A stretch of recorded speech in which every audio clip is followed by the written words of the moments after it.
ভাই আমার দুইটা শাড়ি দেখান, একটা কম দামি একটা বেশি দামি। আচ্ছা ভাই, দেখাইতেছি।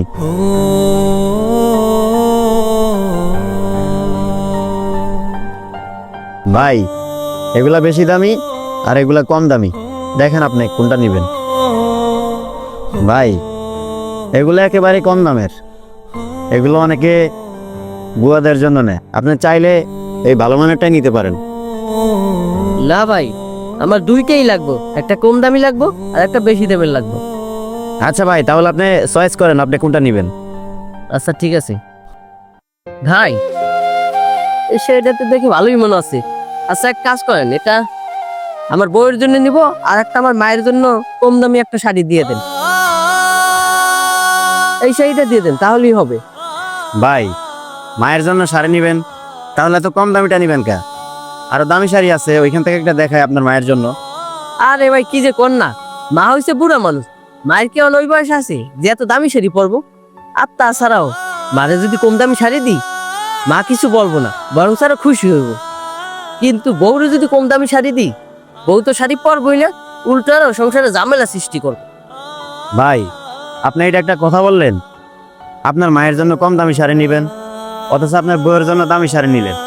আপনারা চেষ্টা করবেন এই ঈদে আপনার মাকে একটা দামি শাড়ি দেওয়ার, কিন্তু আপনি তা না করে আপনি বলতেছেন আপনার মাকে কম দামি শাড়ি দিতে। আর ভাই আমি আপনাকে বলতেছি না যে আপনার বউয়ের জন্য আপনি কম দামি শাড়ি নেন, কিন্তু আমি বলতেছি কি ভাই, যেহেতু আপনার বউকে আপনি দামি শাড়ি দিতেছেন, তাহলে আপনার মাকেও আপনি একটা দামি শাড়ি দেন, তাহলে দেখবেন আপনার মা অনেক খুশি হবে। ভাই মারে দামি শাড়ি কিনে দেওয়ার মতন এই মুহূর্তে আমার কাছে টাকা নেই। ভাই আপনি এটা কোনো কথা বললেন?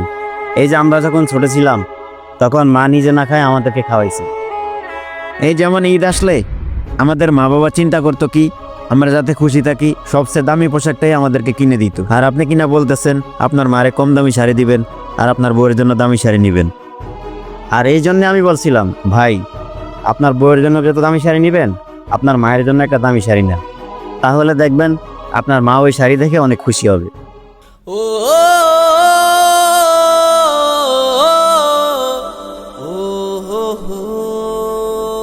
ভাই একটা কথা কি জানেন, যতক্ষণ আপনার বউকে আপনি দিতে পারবেন ততক্ষণই আপনার বউয়ের কাছে আপনি ভালো থাকবেন, আর যখন দিতে পারবেন না তখন আপনার বউয়ের কাছে আপনি ভালো থাকবেন না। কিন্তু আপনার মা আজকে আপনি বিপদে পড়ে দেখবেন সবার আগেই আপনার মাই ছুটে আসবে, আপনার বউ আর আসবে না। এই জন্যই ভাই আমার মন থেকে আমি বলছিলাম আপনার মারে যেহেতু শাড়ি দিবেন একটা দামি শাড়ি দেন। থাক ভাই ওসব কথা বলে আর কি লাভ, আপনার যেটা খুশি আপনি সেটাই নিয়ে যান।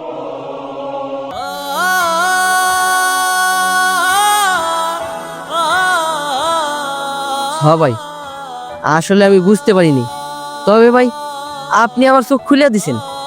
আসলে আমরা অনেকেই আছি বিয়া করে বউ পেয়ে বাবা মার কথা ভুলিয়ে গেছি, অথচ দেখেন আমাদের বাবা মা লালন পালন করে কতই না কষ্ট করে মানুষ করছে আমাদের, কিন্তু দেখেন বড় হয়ে বিয়ে করার পর বউ পেয়ে সেই বাবা মার কথাই ভুলে গেছি। হ্যাঁ ভাই, এই কথাটাই যদি সবাই চিন্তা করতো তাহলে আমাদের বাবা মা অবহেলিত হতো না আর বৃদ্ধাশ্রমও থাকতো না।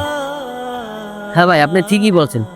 আচ্ছা ভাই এক কাজ করেন, আমার দুইটাই দামি দেখে শাড়ি দেন, একটা আমার মায়ের জন্য আর একটা আমার বউয়ের জন্য। ভাই আপনার কথা শুনে খুশি হলাম, ঠিক আছে আমি দিতেছি।